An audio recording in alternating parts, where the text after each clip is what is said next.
Béninoises et Béninois, Kémy Séba. Plus c'est gros, plus ça passe, n'est-ce pas? Hier, lors de la discussion sur l'opération Barkhane, il a été confirmé qu'elle n'est pas déployée au Bénin. De même, les bases militaires françaises ont été mentionnées et il a été prouvé qu'elles n'existent pas sur notre territoire.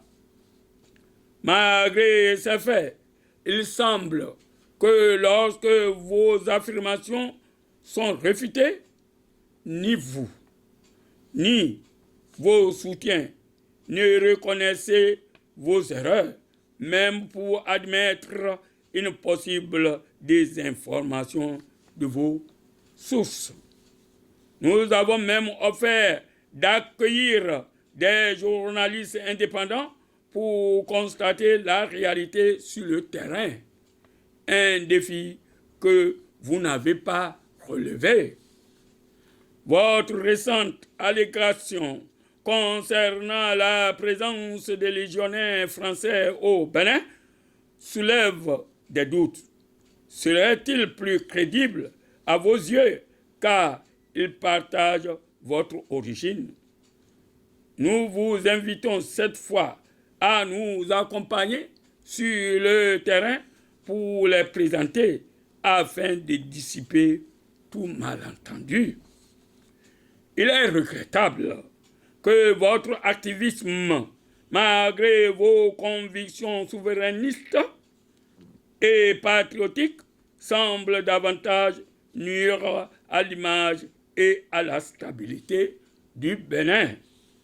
Si réellement vous souhaitez le bien de notre pays, vos actions devraient refléter cet intérêt. Il est légitime de critiquer les dirigeants sans compromettre l'intégrité nationale, un principe sacré. En tant que panafricaniste, vos déclarations et actions doivent viser à renforcer, non à affaiblir l'Afrique et notre nation en particulier.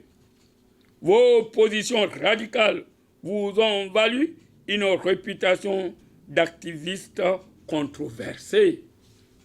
Je vous encourage, Monsieur Kémy Séba, à reconsidérer vos positions et à adopter un discours constructif pour le bien de notre pays et de l'Afrique dans son ensemble. Béninoises et Béninois, voilà ce que nous pouvons dire.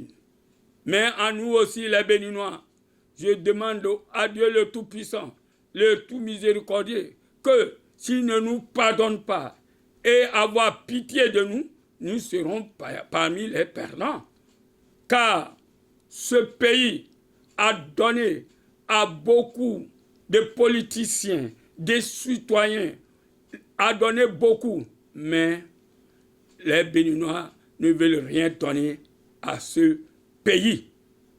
Béninoises et Béninoises, la seule chose qui peut laisser que nous combattons les vallées de l'impérialisme pénitent est qu'il faut que nous nous unissons, c'est-à-dire entre nous tous, sans distinction de race ni de région, sans distinction de mouvancier ou d'opposition.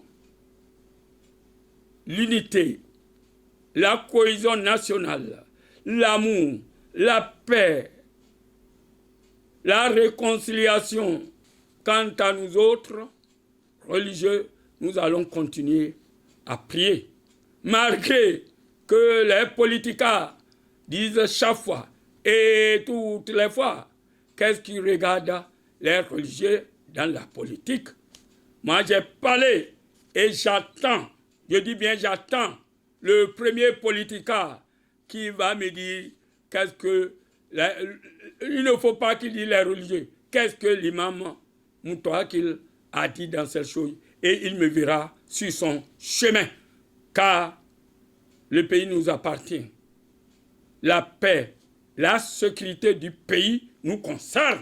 Nous d'abord, les religieux, parce que sans la paix et la sécurité, nous ne pourrons pas adorer Dieu dans nos mosquées, dans nos églises, dans nos etc., etc.